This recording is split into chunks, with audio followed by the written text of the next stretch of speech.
Nous sommes rentrés dans une ère nouvelle sur le continent européen, puisqu'au fond, ce qui est en jeu aujourd'hui, c'est l'ordre de sécurité européen né de 1991 et qui est détruit par ce qui se passe en Ukraine.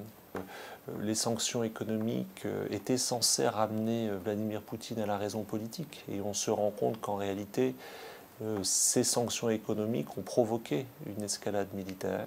Cette sous-estimation s'explique aussi par le fait que dès le départ, les Européens, comme il s'agit de la Russie, de la puissance russe, ont écarté la question, je dirais, ont voulu évacuer la question du domaine de la sécurité, alors même que c'est un problème avant tout de sécurité qui se pose, et c'est un problème militaire. Et donc nous sommes en fait en face de deux logiques complètement différentes. Les Européens pensent en termes de sanctions économiques, quand Vladimir Poutine pense en termes de gains territorial et d'opérations militaires.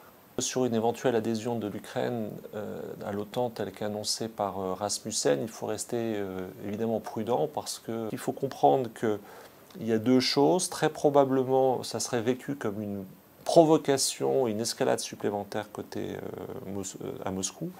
Et en même temps, il y a très probablement une nécessité pour l'OTAN d'intervenir au sens politico-diplomatique, parce qu'au fond, l'OTAN, c'est précisément la sécurité. C'est une manière, effectivement, de converger en termes de grammaire, c'est-à-dire de ne pas se limiter à une action diplomatique reposant uniquement sur les sanctions économiques, mais d'y intégrer, de combiner les sanctions prises par l'Union européenne et Washington avec des mesures de réassurance et peut-être plus des signaux politico-militaires envoyés par l'OTAN pour montrer sa détermination.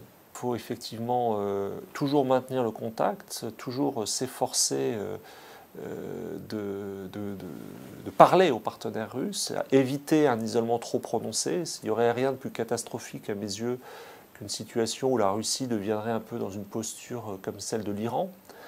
Et en même temps, on se rend compte que les outils, les formats utilisés par les Européens n'empêchent pas un pays membre du Conseil de sécurité des Nations Unies d'envahir son voisin.